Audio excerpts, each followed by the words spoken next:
حضرت اسامہ بن زید رضی اللہ تعالیٰ عنہ سے مروی ہے، فرماتے ہیں کہ میں نے حضور علیہ السلام کی بارگاہ میں ایک مرتبہ عرض کی، یا رسول اللہ سونے نبی جی، آپ جتنے روزے شعبان کے مہینے میں رکھتے ہیں، آپ کو کسی اور مہینے میں رمضان کے علاوہ اتنے روزے رکھتے ہوئے نہیں دیکھا۔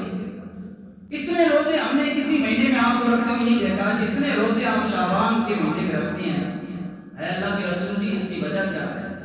حضور علیہ السلام نے فرمایا، اے اسامہ، اس کی وجہ یہ ہے کہ یہ وہ عظمت والا مہینہ ہے، یہ وہ شان والا مہینہ ہے کہ جس کی فضیلت سے لوگ غافل ہیں۔ اس لیے اللہ کے نبی نے 14 صدیاں پہلے بیان فرما دیا، فرما رہے ہیں اللہ کے رسول فرما رہے ہیں۔ کون فرما رہے ہیں؟ اللہ کے رسول فرما رہے ہیں صلی اللہ علیہ وسلم کہ یہ اتنی عظمت والا مہینہ ہے کہ لوگ اس کے بارے میں غافل ہیں۔ اور سفیان فرماتے ہیں کہ رجب کے مہینے میں ہوائیں ٹھنڈی چلتی ہیں، رحمت کی ہوائیں چلنے لگ پڑتی ہیں، اور شعبان کے مہینے میں اللہ کی رحمتوں کے بادل آسمان دنیا پر چھا جاتے ہیں، مخلوق خدا پر چھا جاتے ہیں، اور پھر اس کے بعد رمضان میں خوب چھما چھم اللہ کی رحمتوں کی برسات ہوتی ہے۔ اس لیے شعبان کا حضور نے کیا فرمایا کہ اے لوگوں، شعبان اتنی عظمت والا مہینہ ہے، اتنی برکت والا مہینہ ہے، اس کی فضیلت سے لوگ آگاہ نہیں ہیں۔ لوگوں کو نہیں معلوم کہ اللہ تعالیٰ نے اس مہینے کو کتنی شان عطا فرمائی۔ اے اللہ کے رسول جی، فرمائیے کتنی شان عطا فرمائی، کیا مقام اور مرتبہ اس مہینے کا ہے۔ اللہ کے رسول نے فرمایا، وَهُوَ شَهْرٌ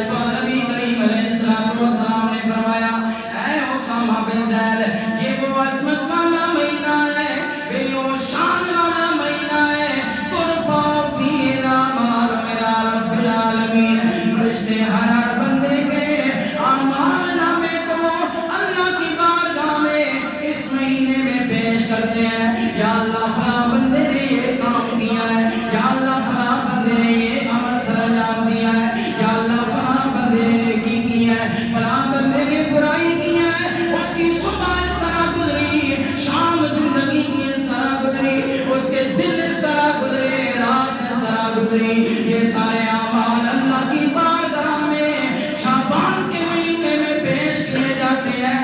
ارے لوگوں، پھر آگے میرے نبی نے فرمایا، میں روزے اس لیے رکھتا ہوں وَأُحِبُّ أَن يُرْفَعَ عَمَلِي وَأَنَا صَائِمٌ۔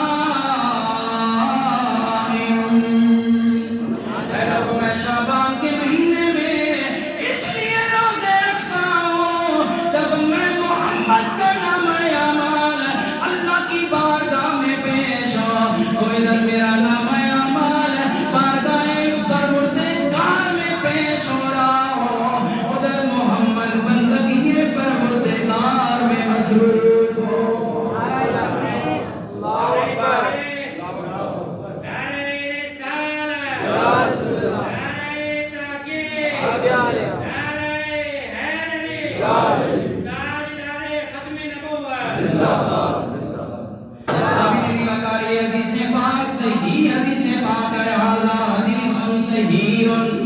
یہ صحیح حدیث پاک ہے، کس کتاب میں موجود ہے؟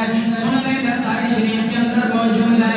حدیث کا نمبر ہے 2359 اور کتاب کے مطابق 2356 اس کا نمبر ہے۔ ارے لوگوں، سنن نسائی کے اندر یہ حدیث لکھ کر وہ کہتے ہیں ھذا حدیث صحیح، یہ حدیث صحیح ہے، اور اہل حدیث وہابیوں کا امام شیخ ناصر الدین البانی بھی کہتا ہے اس حدیث میں کوئی شک نہیں ہے، یہ حدیث صحیح